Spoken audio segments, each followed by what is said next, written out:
Así es que les voy a pedir que por favor abran su libro, abran su Biblia, que es un libro, al primer libro de Reyes en el capítulo 21. Primer libro de Reyes en el capítulo 21. Y mientras ustedes encuentran esa porción de la Escritura, oramos una vez más. Bendito Padre Celestial, gracias Señor por permitirnos abrir tu palabra una vez más y aprender de ella. Te pedimos Señor que por tu Espíritu nos guíes a las verdades que hoy tienes para nosotros. Y nuestra confianza en ti pueda crecer, nuestra fe en ti pueda estar bien arraigada, como cantábamos hace un momento en tu palabra, y que podamos estar seguros de que estamos seguros, de que estamos seguros, de que estamos en la verdad. Así es que bendice este tiempo, Señor. Bendice a tu pueblo, el que está aquí, el que nos está viendo en Facebook, en YouTube, Señor, y los que nos vayan a ver después de que este servicio termine. En el nombre glorioso de Cristo Jesús. Y todos decimos... Amén, amén. Muy bien, estamos en el primer libro de los Reyes en el capítulo 21, vamos a terminar este capítulo hoy, luego ya nomás nos va a quedar el capítulo 22 y luego, si el Señor lo permite, vamos a entrar en el segundo libro de los Reyes, así es que estén pendientes de ello, pero hoy estamos en el capítulo 21 de Primera de Reyes, pero quiero comenzar con un versículo o una serie de versículos que no se encuentran en Primera de Reyes, de hecho se encuentran en el libro de Hebreos, en el capítulo 10. Este pasaje no lo van a poner en la pantalla, así es que lo van a tener que buscar en su teléfono, en su iPad, en su Biblia, donde sea que leen las Escrituras, lo van a tener que buscar ahí. Hebreos capítulo 10. Vamos a leer los versículos 28 al 31. Y dice esto: cualquiera que desobedece la ley de Moisés muere sin falta. O sea, irremisiblemente, si se desobedece la ley de Moisés, se tenía que morir absolutamente. Siempre y cuando haya 2 o 3 testigos que declaren en su contra. O sea, que declaren que han desobedecido, que la persona que está sentenciada a muerte ha desobedecido la ley de Moisés. Versículo 29. ¿Y qué mayor castigo piensan ustedes que merece el que pisotea al Hijo de Dios y considera impura la sangre del pacto en la cual fue santificado e insulta al Espíritu de gracia? Entonces lo que el escritor está diciendo aquí, si el que desobedece la ley es digno de muerte, ¿qué creen ustedes? ¿Qué castigo creen ustedes que merece aquel que pisotea al Hijo de Dios y considera impura la sangre del pacto? Considera que la sangre de Jesús no es suficiente como para salvarlo, que de alguna manera, porque debemos recordar, los hebreos estaban queriendo volver al sistema de sacrificios que habían tenido antes de Cristo, y ahora el escritor a los hebreos le está diciendo, ¿cómo creen? Si antes, quebrantando la ley de Moisés, merecían la muerte, ¿cómo creen ustedes que va a reaccionar Dios si pisotean a su Hijo y consideran impura la sangre del pacto en la cual fue santificado e insulta al Espíritu de gracia? Versículo 30 dice: bien sabemos que el Señor ha dicho, mía es la venganza, yo pagaré. Y va a llegar el día en el que Él va a vengarse. Va a llegar el día en el que Él va a pagar, tanto a los que creen como a los que no creen. Yo pagaré, y también el Señor juzgará a su pueblo. Entonces noten, va a juzgar tanto a los que creen como a los que no creen, pero en medio de los que va a juzgar está su pueblo también, porque es necesario que el juicio de Dios comience por la casa de Dios primero, ¿verdad? Porque al que mucho le es dado, mucho le es requerido, ¿sí? Entonces el Señor juzgará a su pueblo. Y luego el versículo 31 dice esto: horrenda cosa es caer en las manos del Dios vivo. Horrenda cosa es caer en las manos del Dios vivo. O sea que es una cosa horrible. La persona que llegue a caer en las manos del Dios vivo para juicio va a ser una experiencia horrible. No hay otra manera de describirla. Porque si Dios, bien se nos dice en las Escrituras, es amor y gracia y misericordia, Dios también es perfecto en juicio. Y el juicio perfecto que cae sobre el hombre que no se arrepiente, nadie va a poder decir que no lo merecía, porque todo va a ser de acuerdo a lo que la justicia de Dios demanda. Entonces, tarde o temprano, la maldad de un hombre va a ser castigada. Tarde o temprano la maldad del hombre, ¿sí?, de la humanidad, va a ser castigada. Sí, va a ser castigada si no hay muestras y frutos de arrepentimiento. Si no hay muestras y frutos de arrepentimiento, la maldad del hombre va a ser castigada. Y esta era la situación en la que se encontraba Ahab. Porque todavía estábamos hablando del rey Ahab de Israel. Sí, esta era precisamente la situación en la que se encontraba en este tiempo Ahab. Elías le dice a Ahab: te he encontrado porque te has hecho esclavo de la maldad en la presencia misma del Señor. Sí, y ahora Elías le va a comunicar a Ahab la palabra que Dios le ha dado para él, precisamente porque se ha hecho esclavo, se ha vendido a la maldad en presencia del mismo Señor. O sea, que no le estaba importando saber que el Señor lo estaba viendo. Él estaba completamente vendido a hacer lo malo. Estaba completamente vendido a esclavizarse, a ser esclavizado por lo malo, y no le importaba que Dios lo estuviera viendo. No le importaba que Dios estuviera al pendiente de lo que estaba haciendo. Entonces, por eso ahora Ahab es enviado a hablar con él para darle noticias muy, muy malas. Y de nuevo vemos que parecía que siempre que el Señor enviaba a Elías a dar palabras a Ahab, eran palabras difíciles de dar y difíciles de recibir. Y ahora Elías tenía una muy seria advertencia para Ahab. ¿Y cuál era esa advertencia? Que su familia entera sería rechazada, ¿sí? Para que no siguiera su linaje o para que no siguiera su descendencia como reyes de Israel, ¿sí? Como le había pasado ya a algunas familias de los reyes anteriores por causa de sus pecados. Ahab estaba siendo rechazado por Dios por sus pecados, pero no solamente estaba rechazando a Ahab, sino que estaba rechazando a toda su familia, estaba rechazando a toda su descendencia, estaba rechazando a todos sus hijos, ¿sí? Para que ya no siguiera nadie de la familia, del linaje de Ahab en el trono de Israel. Y ahorita vamos a ver cómo y por qué. Noten ahí en primer libro de los Reyes, capítulo 21, comenzando en el versículo 21. Noten lo que le manda decir Dios a Ahab por medio de Elías. Pero el Señor te dice: voy a castigarte. Voy a barrer hasta el último varón de tu palacio, sea libre o esclavo, como si fueran polvo. Lo mismo que hice con la familia de Jeroboam, hijo de Nabat, y con Basá, hijo de Ahías, lo voy a hacer con tus descendientes, porque te has rebelado contra mí y has hecho pecar a mi pueblo para provocar mi enojo.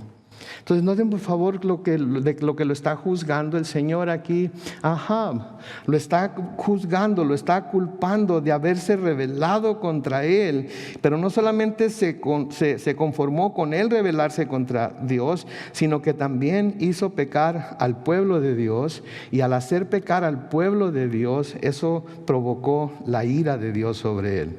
Si el Señor Jesucristo nos dice que es inevitable que en este mundo haya tropiezos, pero hay de aquel por medio del cual vienen los tropiezos. Dice que más valía que se colgara una piedra de molino al cuello y se echara al mar la persona por la cual vienen los tropiezos. Y creo yo que eso nos debe de llamar la atención a nosotros para asegurarnos de que si bien nosotros vamos a rebelarnos contra Dios, si bien nosotros no vamos a hacer lo que Dios nos llama a hacer en su palabra, debemos de tener cuidado de no hacer tropezar a otros para que hagan lo mismo que nosotros. Porque nosotros que somos cristianos, si nosotros nos rebelamos en contra de Dios y no hacemos la voluntad de Dios de acuerdo a lo que las Escrituras dicen, la gente que nos ve, ¿sí?, va a tener un pretexto para ellos también hacer lo malo delante de Dios. Ahora, no va a ser responsabilidad de nosotros porque ellos mismos van a tomar la decisión de si van a hacer lo correcto o no, pero de alguna manera estamos contribuyendo, como se dice en términos legales, a la delincuencia de la ley de Dios en otras personas, cuando nosotros no hacemos caso de la ley de Dios. Cuando nosotros la vemos como algo que podemos cumplir si queremos, o si no, no lo tenemos que cumplir, que podemos cumplir lo que nos gusta, pero no lo que no nos gusta, lo que entendemos, pero no lo que entendemos. ¿Sí? Y el Señor aquí le dice a Ahab: mira, lo mismo hice con la familia de Jeroboam, lo mismo hice con la familia de Basá, y lo voy a hacer también con tus descendientes, porque te has rebelado contra mí y has hecho pecar a mi pueblo para provocar mi enojo.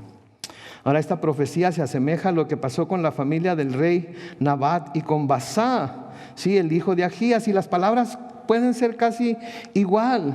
Vean ahí en su Biblia unas cuantas páginas hacia la izquierda o unos cuantos scrolls hacia abajo. En Primera de Reyes capítulo 14, los versículos 10 y 11. Primera de Reyes capítulo 14, versículos 10 y 11. Por eso yo haré que tu descendencia caiga en desgracia y que muera todo varón que te nazca, lo mismo si es siervo que si es libre. Barreré con tus descendientes como se barre el estiércol, a tus descendientes, como se barre el estiércol, hasta que no quede nada.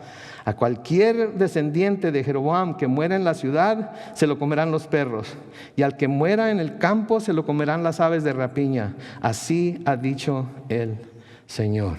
Entonces es un juicio bastante fuerte, un juicio bastante pesado, ¿no creen?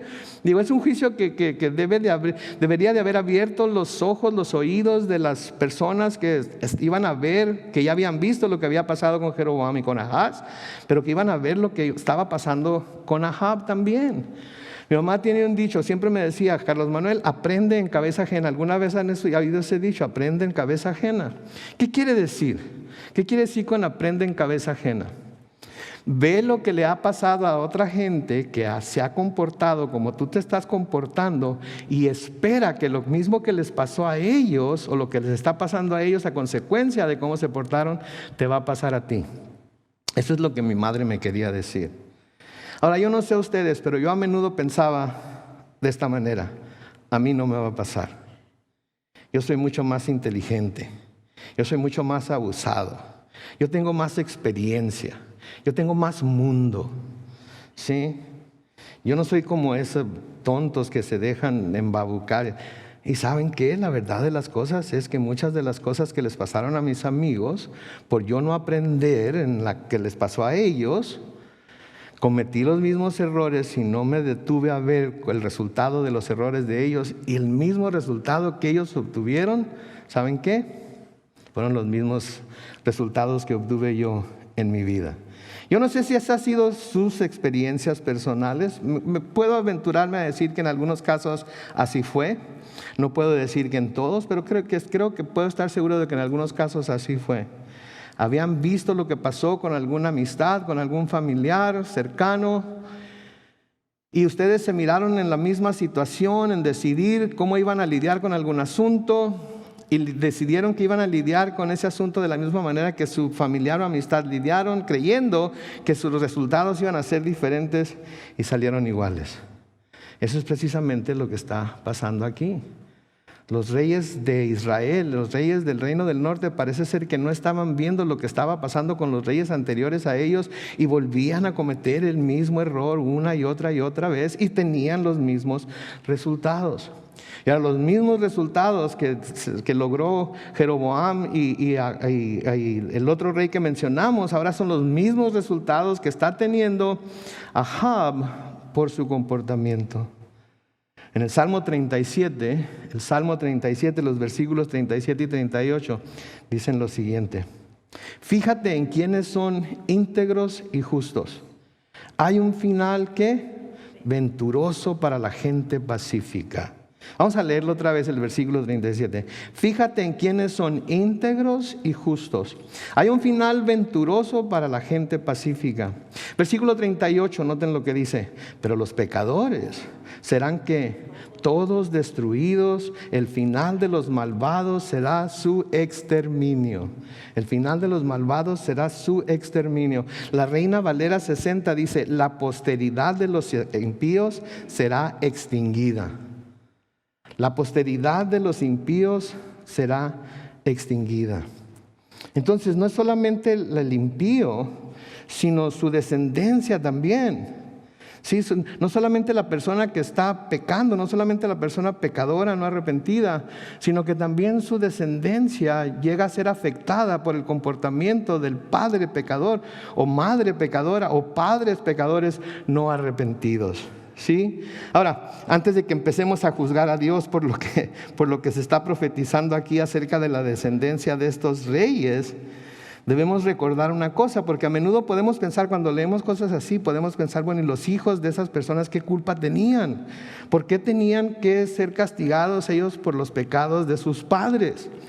Bueno, pues esto no es lo que se nos está diciendo aquí. Entonces, antes de que empecemos a juzgar a Dios por lo que profetiza aquí acerca de la descendencia de estos reyes, debemos recordar que Dios es omnisciente, que Dios conoce el principio del fin de toda persona, que Dios sabe cuándo la gente va a nacer, sabe cómo va a crecer y sabe las obras que va a tener a través de toda su vida.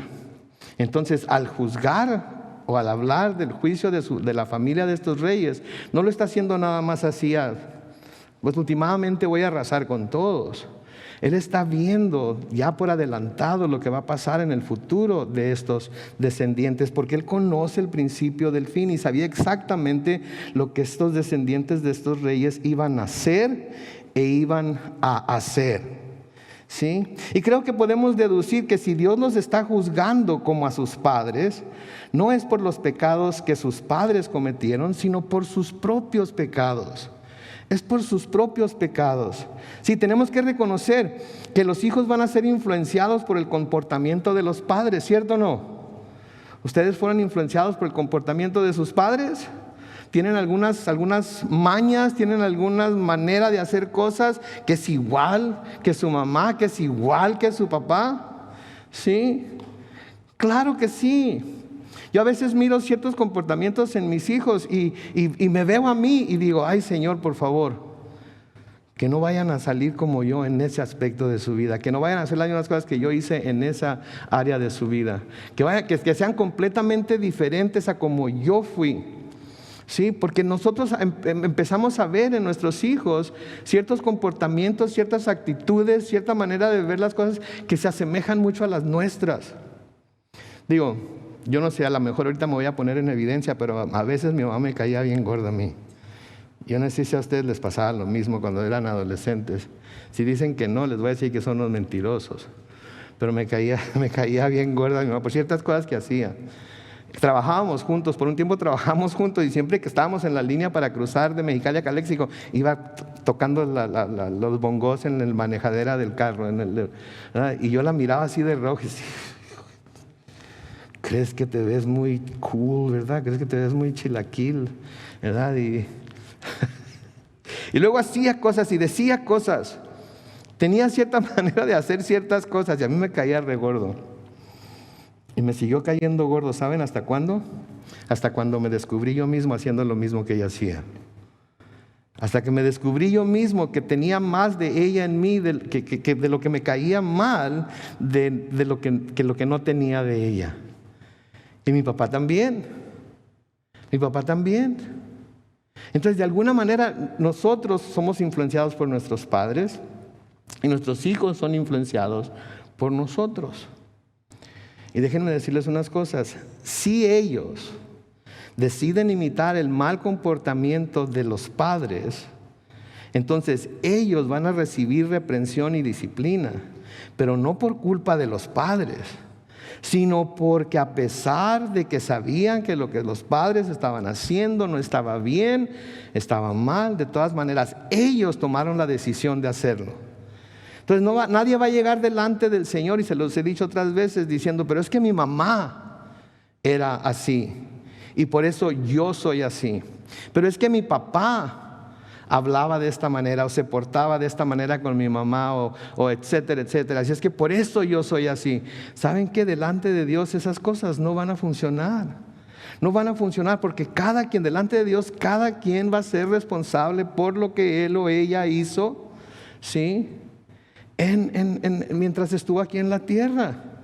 ¿Sí? Entonces, si los hijos deciden imitar el mal comportamiento de los padres, van a recibir reprensión, van a recibir disciplina, pero no por culpa de los padres, sino porque decidieron imitar a sus padres a pesar de saber que su comportamiento no era según la voluntad de Dios. Dios no es injusto. Dios no va a castigar a toda una familia porque el papá era de tal o cual manera. Si Dios no va a ser alcohólico hasta toda una generación o a todas las generaciones de alguien alcohólico porque el papá era alcohólico. No, yo personalmente, y pueden hablar conmigo después si quieren, yo no creo en las maldiciones generacionales. Yo no creo en que porque un señor o un padre o una madre es maldecida por algo, de ahí para adelante toda la descendencia es maldecida. ¿Saben que eso no es lo que dice la Biblia?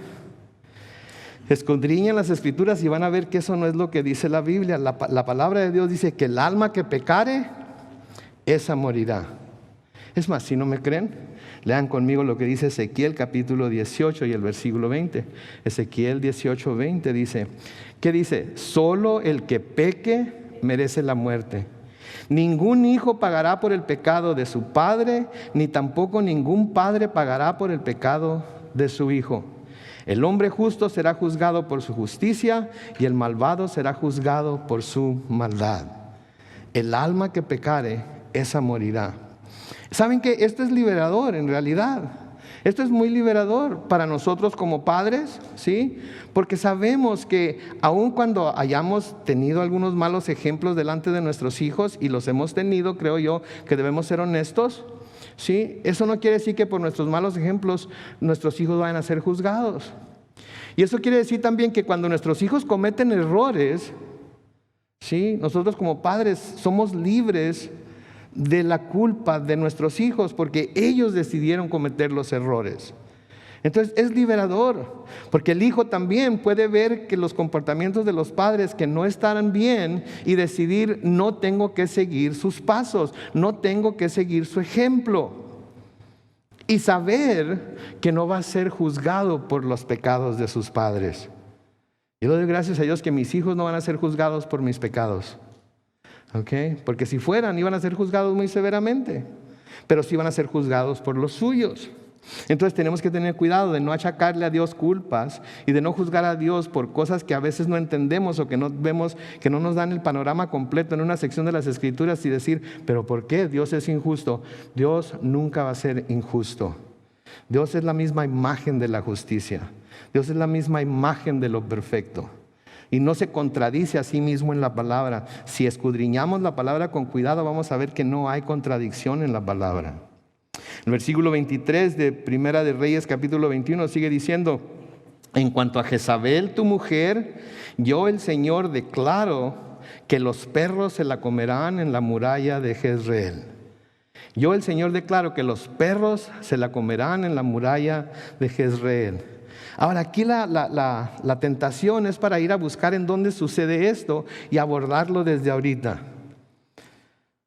Pero me dije a mí mismo: no podemos hacer eso.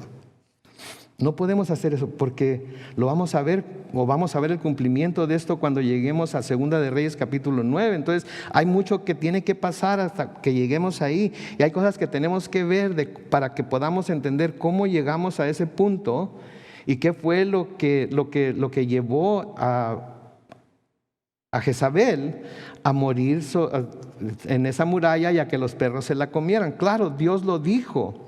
Dios dijo que así iba a pasar. Él no, ¿cómo les puedo decir? Él no decidió así arbitrariamente: pues ¿sabes qué? Te van a comer los perros. No. ¿Sí? Lo que ella hizo merecía que lo mismo que ella había hecho con Nabot cerca de la muralla de Jezreel le pasara a ella también. Sí, entonces lo único que está diciendo aquí el Señor es lo que va a pasar más adelante. Entonces los vamos a dejar ahí. Si quieren leerlo por adelantado, pueden leerlo en Segunda de Reyes capítulo 9, ¿sí? Y luego cuando lleguemos ahí, si el Señor no viene antes que eso, lo estudiamos. Si viene antes que eso, pues allá en el cielo lo estudiamos, ¿ok? Nos hacemos nuestro propio grupo, Calvary Chapel San Diego en español, y tenemos un estudio bíblico para cubrir lo que nos falta de Primera de Reyes y Segunda de Reyes. ¿Okay? ¿O no creen que vamos a estar en el cielo estudiando la palabra? No. Ok, vaya ustedes. Ok, versículo 24. A cualquier descendiente tuyo que muere en la ciudad se lo comerán los perros, y al que muere en el campo se lo comerán las aves de rapiña. Versículo 25 dice: en realidad ningún otro rey fue como Ahab. Incitado por Jezabel su mujer, se entregó a hacer lo malo a los ojos del Señor. Aunque creo que debemos de leer eso, el versículo 25 otra vez. En realidad ningún otro rey fue como Ahab. Y luego dice esto: incitado por Jezabel su mujer, se entregó a hacer lo malo a los ojos del Señor. O sea que entre todos los otros no le podemos decir atributos, defectos que tenía Ahab, vamos a ver algunos de ellos. Tenía también el defecto de que se dejaba incitar por Jezabel, su esposa, a hacer lo malo. ¿Sí? Se dejaba incitar por su esposa Jezabel a hacer lo malo, a rebelarse en contra de Dios. Y esto nos recuerda lo que Dios le dijo a Adán al pronunciar la maldición después del pecado del huerto del Edén. ¿Se acuerdan lo que le dijo el Señor a Adán? En Génesis 3:17 le dice: por cuanto obedeciste a la voz de tu mujer. ¿Escucharon, maridos? Por cuanto obedeciste, que por cuanto obedeciste a la voz de tu mujer, sí, por eso vas a tener que pasar por lo que estás pasando. Así le está diciendo a Ahab, porque te dejaste incitar por tu esposa Jezabel. Estas son las consecuencias que vas a tener que sufrir. Y lo que esto nos dice es que aparentemente Dios le da una responsabilidad especial al marido que sigue a su esposa a pecar. Dios, ¿escucharon eso? Dios le da una responsabilidad. Dios hace responsable en una manera especial al marido que sigue a su esposa a pecar. Ahora déjenme decirles lo que no les estoy diciendo, ¿ok? Entonces recuerden, esto es lo que no les estoy diciendo. No les estoy diciendo que nunca deben escuchar a su esposa. Eso no es lo que estoy diciendo. Que les diga lo que les diga, le aconseje lo que les aconseje, no le van a hacer caso, no le van a prestar atención, la van a tirar a loca, eso no es lo que estoy diciendo. Hay ocasiones en las que haríamos bien en escuchar lo que nuestra esposa nos está diciendo y nos está aconsejando. ¿Sí? Como Sara con Abraham. ¿Se acuerdan cuando la sierva de Sara tuvo a Ismael y le empezaba a hacer burla a Sara, etcétera, etcétera? Sara se enchiló y le dijo: ¿sabes qué? Échala para afuera, con todo su hijo. Y Abraham no quería, pues si era su único hijo, ¿verdad? Era el primogénito, por así decirlo, aunque sabemos que no era el primogénito de acuerdo a la promesa, era el primogénito de acuerdo a la carne, ¿verdad? Pero el Señor vino y le dijo: ¿sabes qué? Hazle caso a Sara, haz lo que Sara te dice. ¿Ustedes creen que fue difícil para Abraham echar fuera a Agar con todo y niño? Debió haber sido muy difícil. Pero el Señor le dijo: sométete a tu esposa. Sí, entonces no estoy diciendo que nunca debemos escuchar el consejo de nuestra esposa. De nuevo, hay ocasiones en las que haríamos bien en escuchar lo que nuestra esposa nos dice. ¿Sí? Por un par de razones.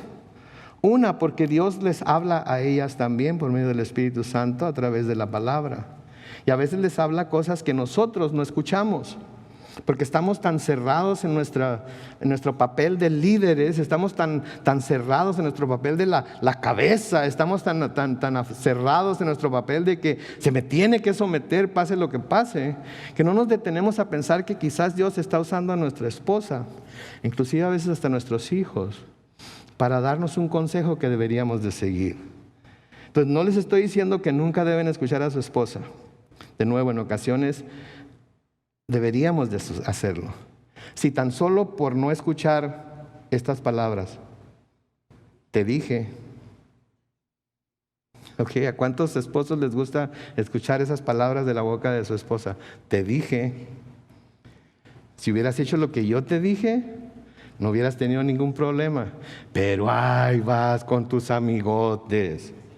A ellos sí les haces caso, pero a mí para nada.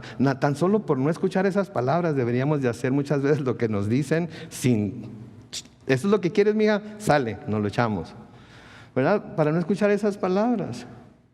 Sí, entonces escuchen a su esposa. Si saben que es una mujer piadosa, si saben que es una mujer que busca al Señor en oración, si saben que es una mujer que está constantemente en la palabra, si saben que es una mujer que quiere complacer a Dios, escúchenla, por favor. No cometan el error de muchos hombres al no escucharla. Pero lo que sí les estoy diciendo es que si lo que nuestra esposa nos está incitando a hacer es igual a desobedecer a Dios en su palabra, entonces no debemos dejarnos persuadir. ¿Ok? Si nuestra esposa nos está incitando a desobedecer a Dios en su palabra, no debemos dejarnos persuadir. Digo, con Adán era muy claro, ¿verdad? El Señor les dijo, no coman de este árbol, ¿verdad? Porque el día que coman van a morir. Entonces cuando Eva llamó a Adán y le dijo, hey, Adán, checa esto, probé de este árbol y está bien rico, deberías de comer tú también. ¿Qué debería de haber hecho Adán? Nope, no podemos hacerlo. Sí, entonces como tú comiste, vamos a hablar con Dios a ver qué va a pasar, porque eso es lo que se debe hacer, es la responsabilidad que debe tener el marido. ¿Sí? Ahora, otra cosa que debemos entender es que esto es igual para las esposas.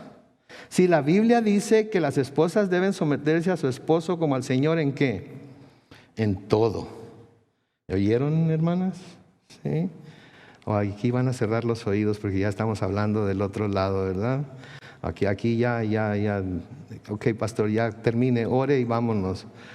No, la palabra de Dios dice muy claramente a las esposas que deben someterse a su esposo como al Señor en todo.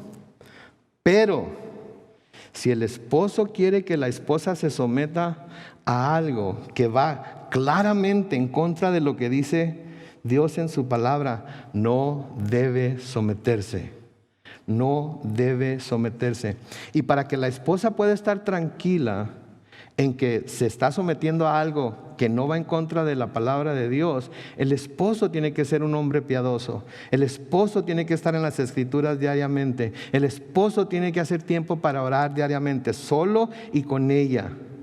Sí, nada de que vengo muy cansado, nada de que me tengo que levantar muy temprano, nada de que hoy me fue como en feria en el trabajo, nada. No hay excusa, porque la única manera en que nuestra esposa va a estar segura de que lo que estamos haciendo es la voluntad de Dios es si estamos buscando a Dios. Si nunca buscamos a Dios, ¿cómo nos va a creer que lo que estamos diciendo fue algo que Dios nos dijo a nosotros? Sí, entonces tenemos que tener mucho cuidado en cómo leemos lo que leemos y en cómo interpretamos lo que tenemos escrito en la Biblia. Sí, entonces, porque Ahab se dejó influenciar por Jezabel, entonces él iba a sufrir las consecuencias y Jezabel iba a sufrir también. Entonces, lo que podemos ver muy claramente aquí en el recuento de la vida de Ahab es que estaba, de nuevo, completamente vendido y esclavizado al pecado. Sí, su esposa lo incitó a tomar la posesión de la viña de Nabot. Sí, su esposa lo influenció para que levantara templos y altares a los Baales, etc. Sí, pero él tenía la responsabilidad de decir, no, esto va en contra de la voluntad de Dios. Sí, fue un hombre codicioso, fue un hombre avaro. Sí, específicamente en lo que hemos estado estudiando, vio la viña de Nabot, la codició y la tomó sin ningún problema después de que Jezabel ideó la forma de matar a Nabot. Entonces había codicia en su corazón, había avaricia en su corazón. Y la palabra de Dios es muy clara en cuanto a la codicia y la avaricia.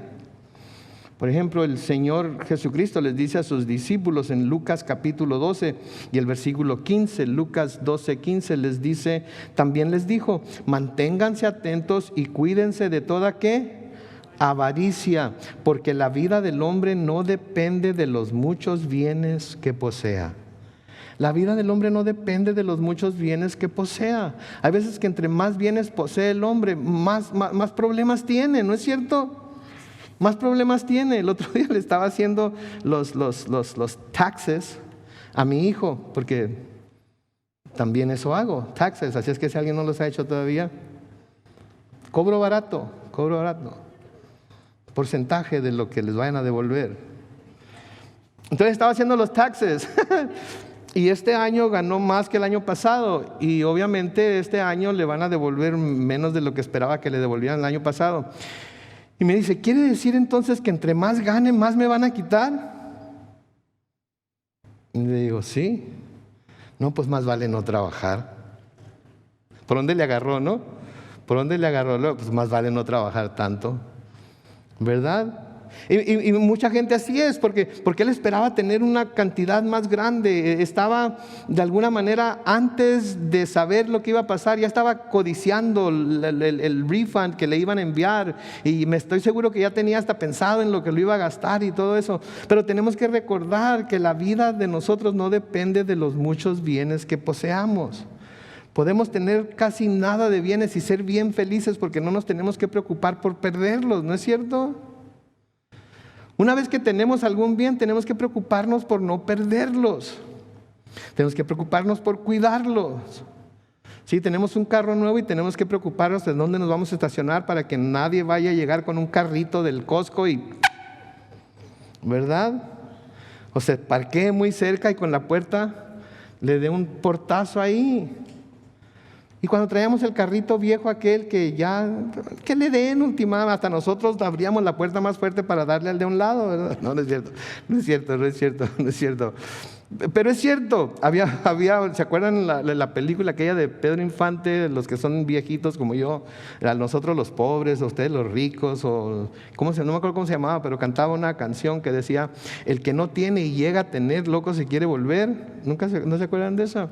Porque cuando llegamos a tener, ahora tenemos que protegerlo, que nadie nos los quite, que nadie nos lo gane. Esto es para mí, me ha costado mi sudor, yo me sobé el lomo para ganármelo.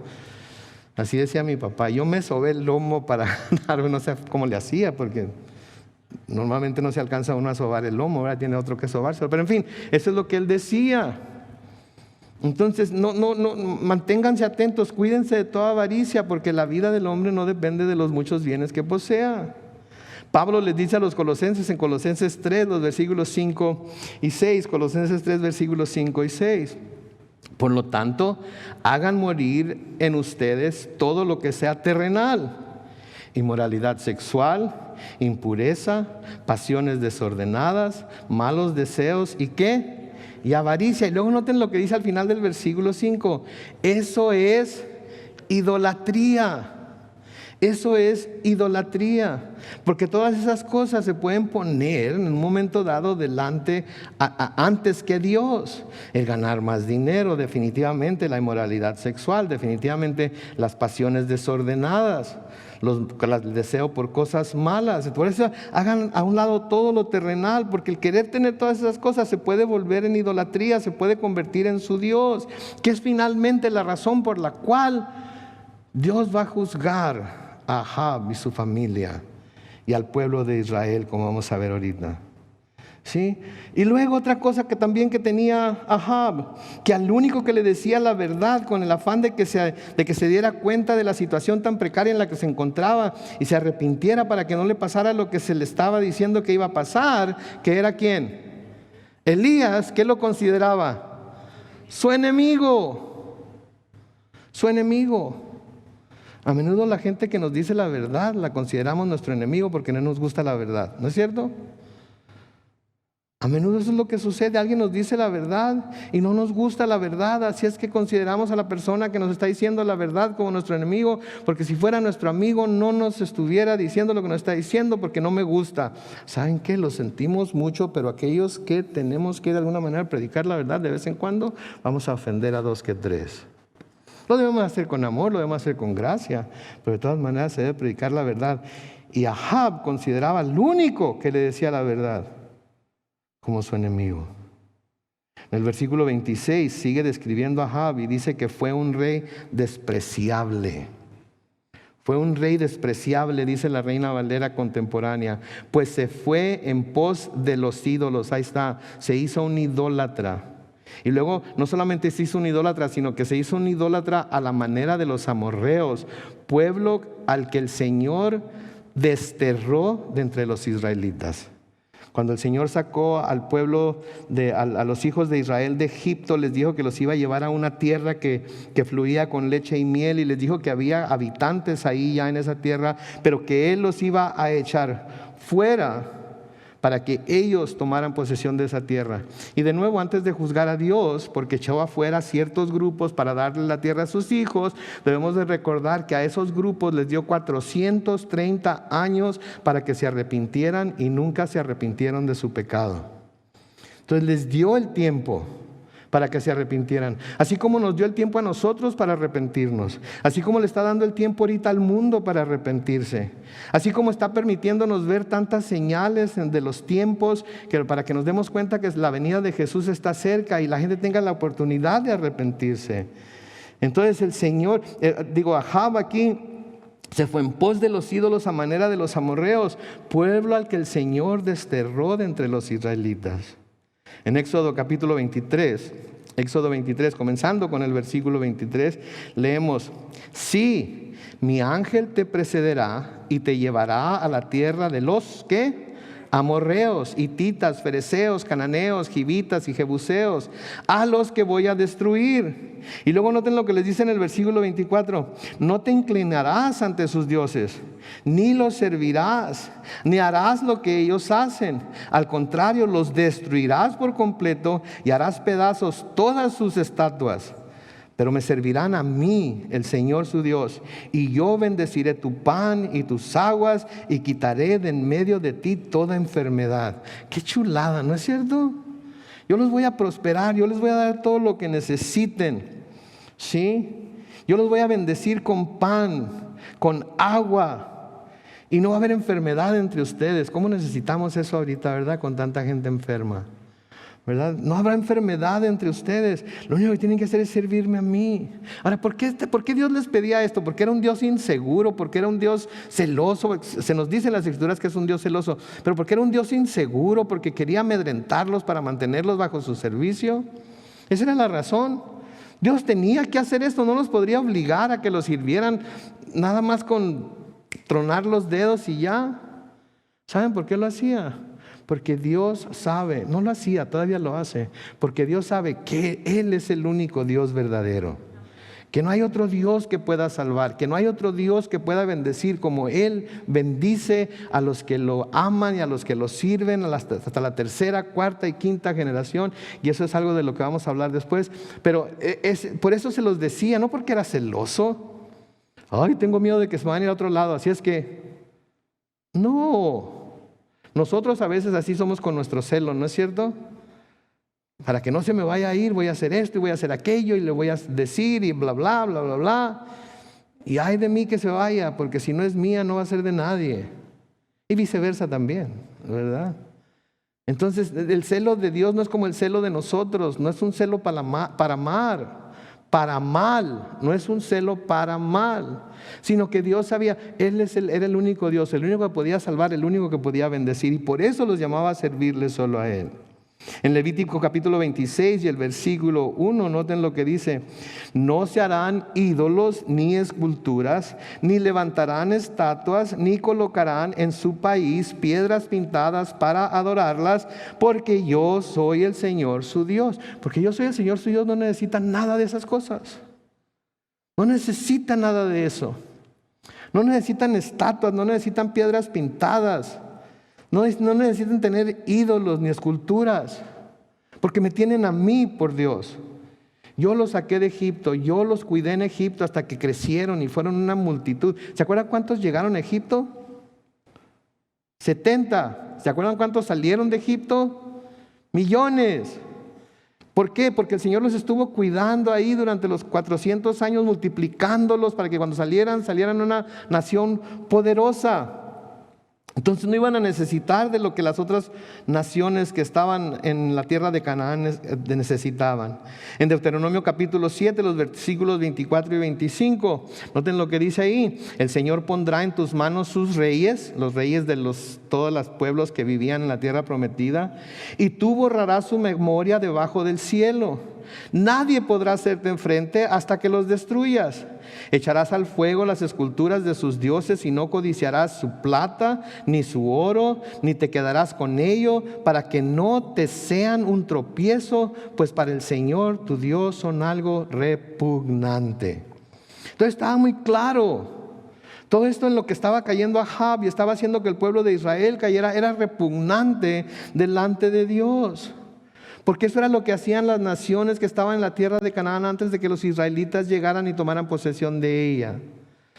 Pero desafortunadamente, mis hermanos y hermanas, llegaría el día en el que el pecado de Ahab Y después de todo el pueblo de Israel llegaría a ser igual que el pecado de los amorreos, como estamos leyendo aquí. Y así como Dios echó a los amorreos de la tierra de Canaán, un día Dios iba a tener que echar al pueblo de Israel de la tierra prometida por medio de la nación de Siria. Iba a dejar que Siria los invadiera y se los llevara cautivos a otro lugar, y la tierra la iban a dejar. Así como los amorreos fueron echados fuera, así ahora ellos iban a ser echados fuera por su idolatría continua y su rechazo de Dios. Aprendan en cabeza ajena. Aprendan en cabeza ajena.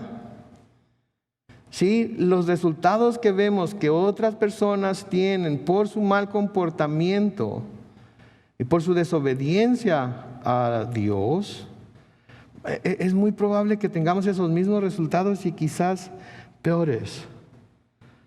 Entonces los israelitas llegaron, echaron fuera a la gente que pudieron, pero dejaron muchos ahí. Pero tarde o temprano los amorreos y los demás empezaron a influenciarlos, tanto que Ahab se casó con Jezabel, que no era israelita, y ella los sonsacó a hacer muchas de las cosas que hizo, principalmente la idolatría, ¿sí?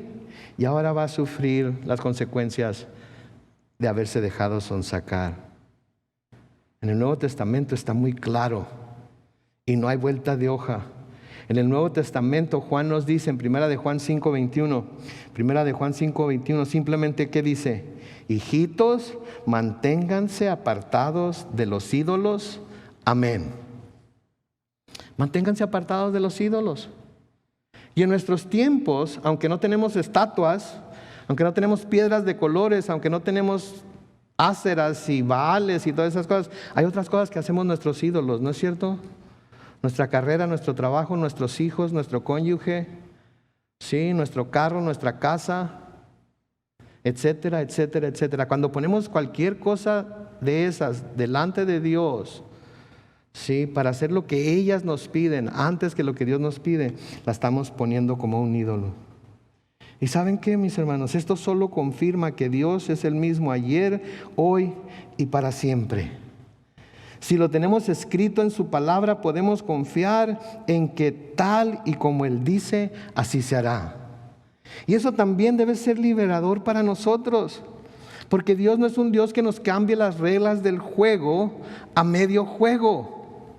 ¿Sí? No se pone un día, se me hace que eso se los dejé muy fácil, así es que se los voy a poner más difícil para que... No, lo mismo que vemos en el Antiguo Testamento, podemos confiar en que se va a llevar a cabo en el Nuevo Testamento, así como lidió con la idolatría en el Antiguo Testamento, lidia con ella en el Nuevo Testamento, así como juzgó en el Antiguo Testamento por la injusticia y los pecados del pueblo de Israel, así va a juzgar a su pueblo en el Nuevo Testamento, etcétera, etcétera, etcétera.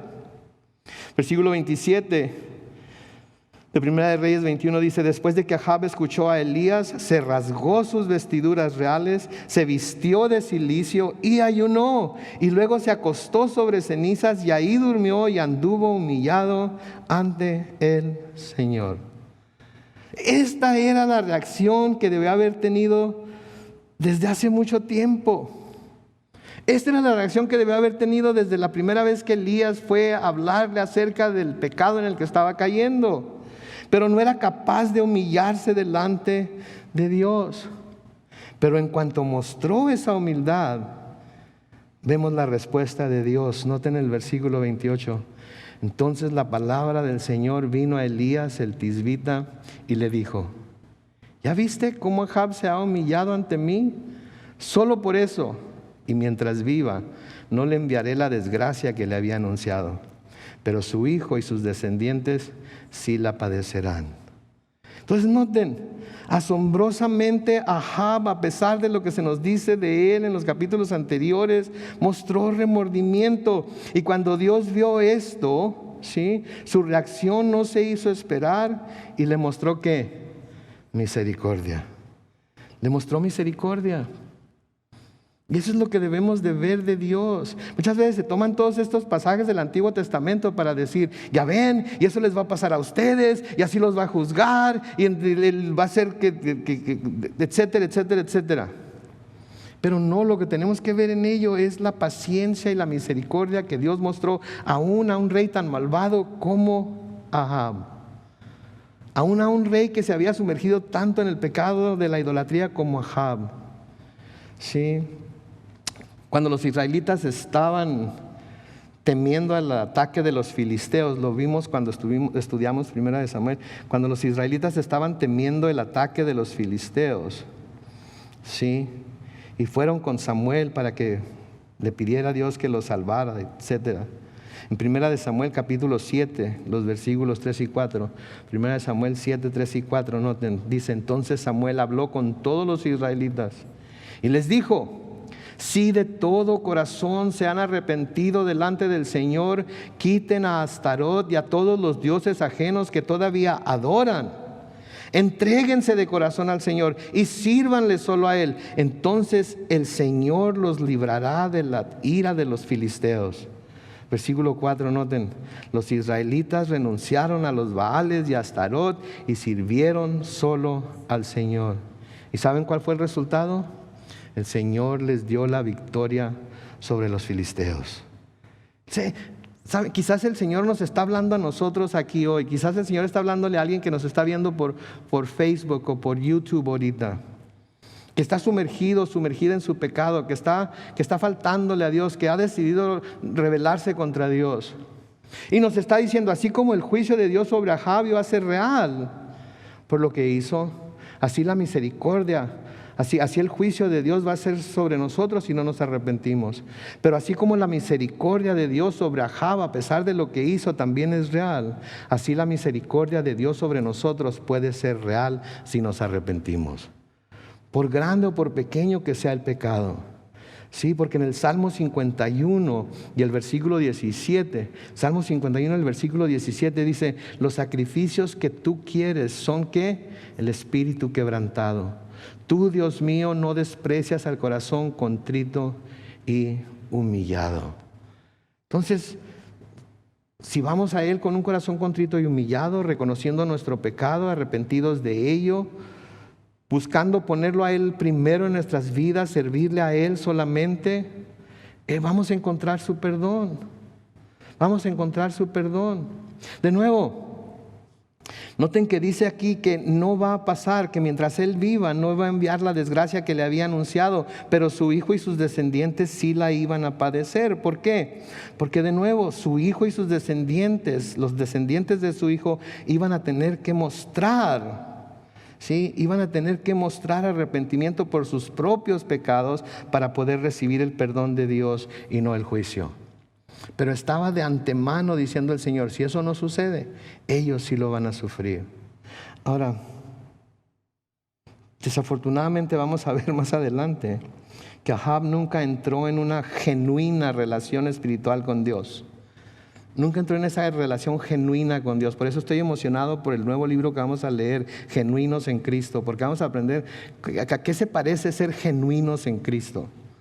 No nada más así como que soy de Cristo, sino qué es ser genuino en Cristo.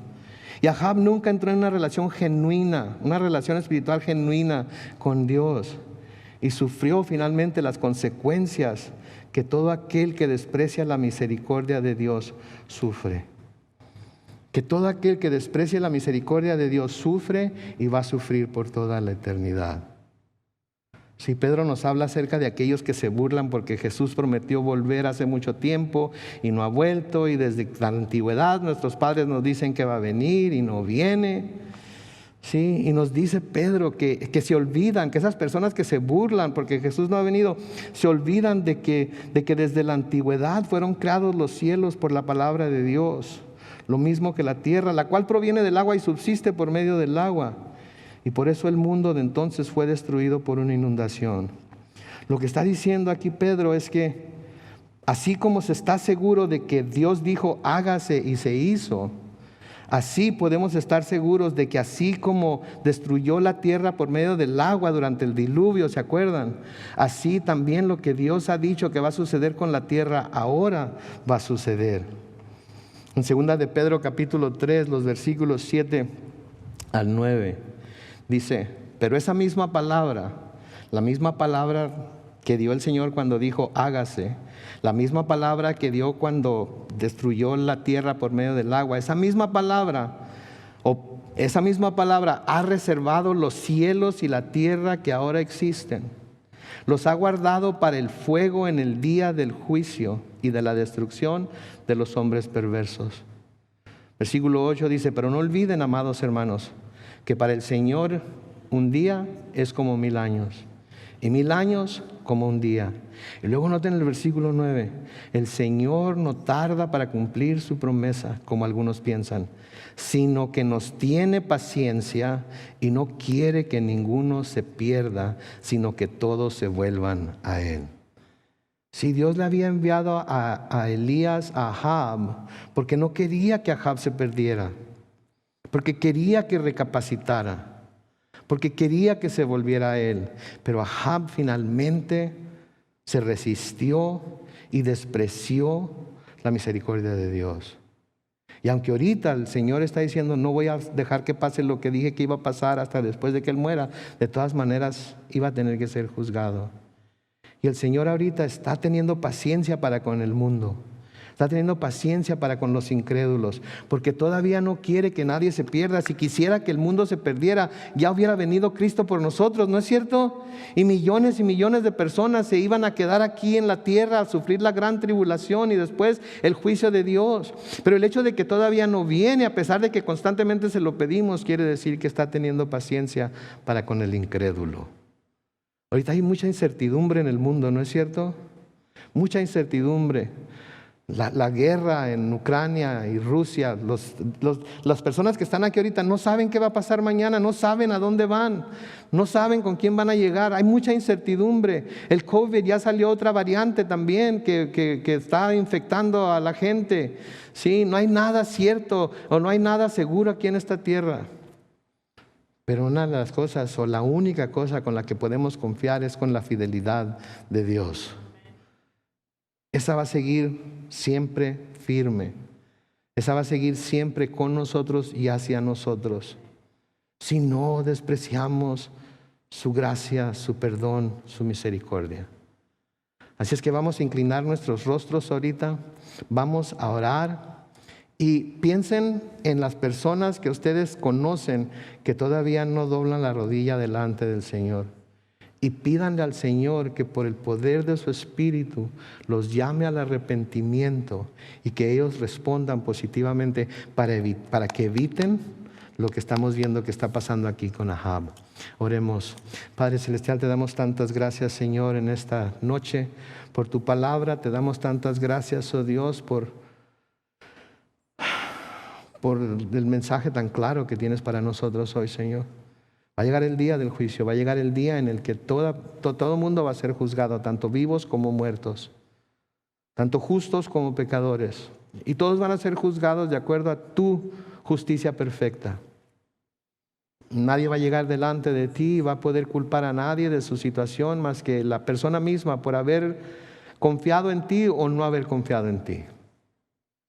Así es que ahorita, Señor, quiero unirme a las oraciones de mis hermanos y hermanas, tanto los que están aquí presentes como los que nos están viendo en Facebook y YouTube, que están elevando a ti, Señor, a favor de esas personas que ellos conocen, quizás algunos de su propia familia, que todavía no han doblado la rodilla delante de Cristo y lo han declarado su Señor y Salvador. Señor, ayúdanos a fervientemente orar por ellos, a fervientemente buscar oportunidades de hablarles de tu amor, tu gracia y misericordia, de la paciencia que estás teniendo para con ellos al no enviar a tu Hijo a recoger a tu iglesia allá. Que se den cuenta que no es porque todo está bien, que las cosas no se van a poner bien. Por más positivamente que quieran pensar, las cosas van a ir de mal en peor. Hasta que tú digas, así como en los tiempos de Noé, hasta aquí, no más.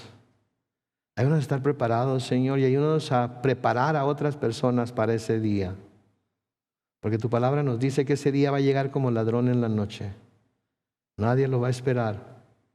De repente, tú vas a enviar a tu Hijo para que recoja a su esposa a la iglesia Y el que se quede se va a quedar y va a tener que pasar por la gran tribulación, Señor, lo cual no queremos que eso suceda, especialmente a nuestros seres queridos.